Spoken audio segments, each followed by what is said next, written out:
How's it going, gentlemen? We've got plenty to talk about today. So Ryan Bowen missed weight in his match against Tom Holland. Sergei believes he could beat Reno Masick. And is it possible that we could see Jerry Caderet versus Kamil at East vs. West 7? We'll get to everything in today's video.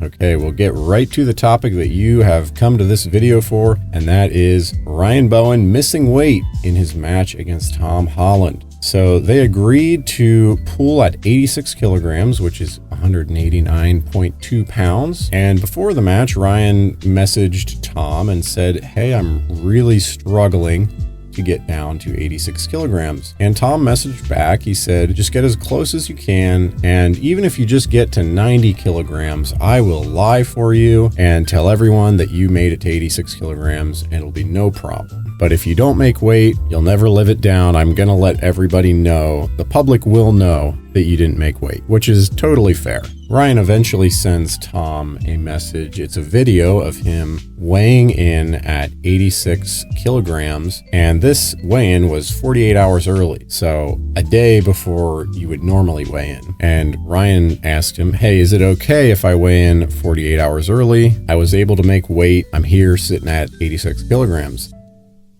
Tom basically responds and says, "No, you can't weigh in 48 hours early. That's a bit premature, dude." Now, somehow Ryan interpreted that as Tom being totally okay with the early weigh-in. So that night at an athlete dinner or something like that, he was eating and he got asked, "Hey, don't you have to weigh in? Like, why are you eating?" And Ryan responded by saying, "Oh, Tom's such a good guy. He's such a gent. He is allowing me to weigh in early. It's all good." So we get to the official weigh-ins, and Ryan weighs in at 219 pounds, which is 99 kilograms. And I believe Tom Holland weighed in either at 86 kilograms or possibly a little bit below 86 kilograms. So a huge weight disparity there, almost 30 pounds. So after the event, Tom Holland had a little interview / podcast with the High Five Arm Wrestling. They're the people who set up Knuckles Up, and they invited Ryan to come on and plead his case, which he denied to do. But the very next day, he does an interview with the Aussie arm wrestler. And when questioned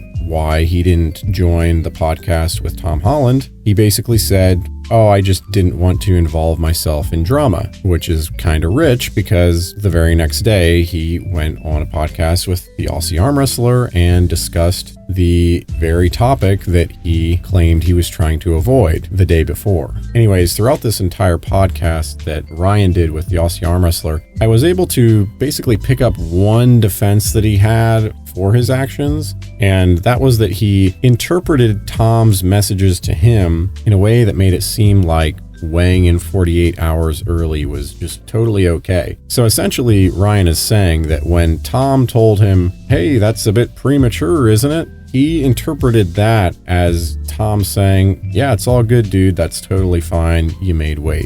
I'm not sure if anyone else in the world who has any sort of social intelligence would interpret what Tom said that way, but apparently Ryan was able to do so. Now, I don't actually think Ryan is stupid. I just think he interpreted Tom's comments in a way that would justify his actions because he knew he wouldn't be able to make 86 kilograms. And I forgot to mention later on in the podcast that the High Five did with Tom Holland, his match with Ryan Bowen was actually overturned from a win for Ryan to a win for Tom Holland. So congratulations to Tom Holland for beating Ryan Bowen. Do you guys think that this should be a win for Tom Holland by disqualification? Do you think it should just stay as a win for Ryan? Should he have a rematch with Tom Holland? There has been talk of a rematch. I believe Tom is okay with a rematch and Ryan as well. So do you think they should go ahead with that? Personally, I probably wouldn't if I was the event organizer, just because Ryan has obviously shown himself to be unreliable. But let me know, what do you guys think? Old line Ryan Bowen just can't do anything without a bucket load of controversy to go along with it.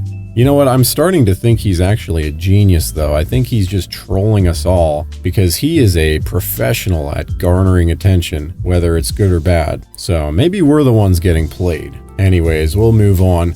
So before I get into the Sergei interview, Here's a little video where Artem calls Auden fat. I thought it was pretty funny. You should go watch it. Auden is going to weigh in over 230 pounds, and Artem probably will sit around 200 pounds for their match. But Artem basically said, I'm not worried about it. I've got quality muscle, but Auden looks like the Michelin Man. He's got the physique of the Pillsbury Doughboy. So I thought that was a good little bit of trolling out of Artem. But we'll move along. So Sergei had an interview with Henry Naring, where they obviously talked about his match with Frank Lamparelli.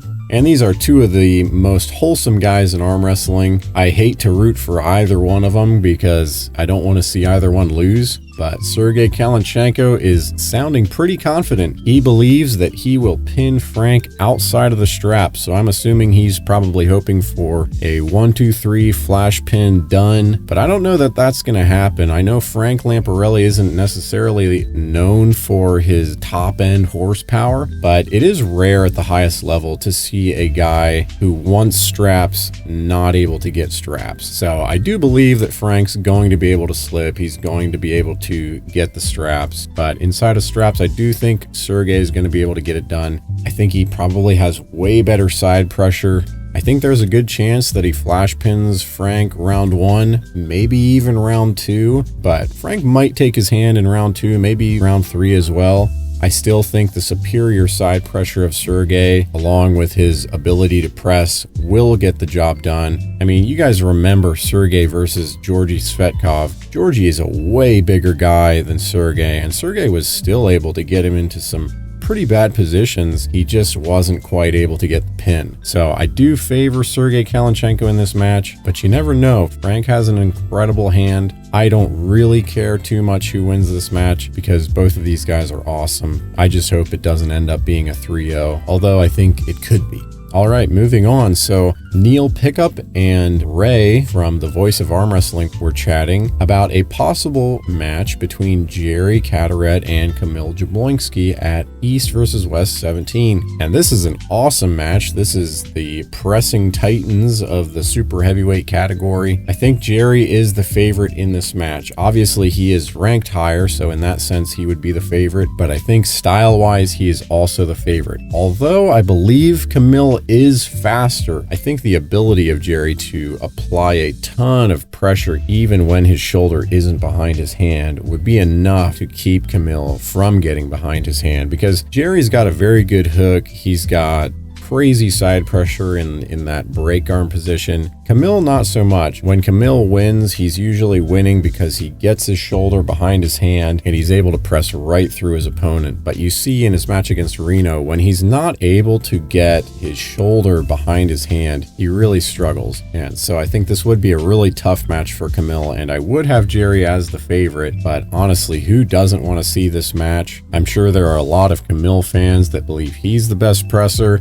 and I know there's a lot of Jerry fans that would believe he's the best presser. So let's find out. Let's put these two guys against each other. They are both very energetic pullers, and man, this match would be a barn burner. All right, let's move on to a match that I believe is actually confirmed for East versus West 17. And that is John Therian versus Craig Tullier for the #1 spot at welterweight in North America. Now, if you don't know who John Therian is, he is an up-and-comer from Canada. He just recently beat Brandon Alcesser, and this guy's a really aggressive puller, very good top roll. But I'd have to give the edge to Craig Tullier. He's obviously got the advantage in experience, but man, Craig Tullier has some of the most explosive side pressure hits I've ever seen. He's got an incredible hook, but he doesn't always need his hand to be completely intact. He can just drive sideways, and not a lot of guys are able to stop him. And John Therian, not really known for his hook. He's much more of a top roller, but he is diverse in how he pulls. He can press, he can hook. His top roll is definitely his best weapon. I think this will be a great match.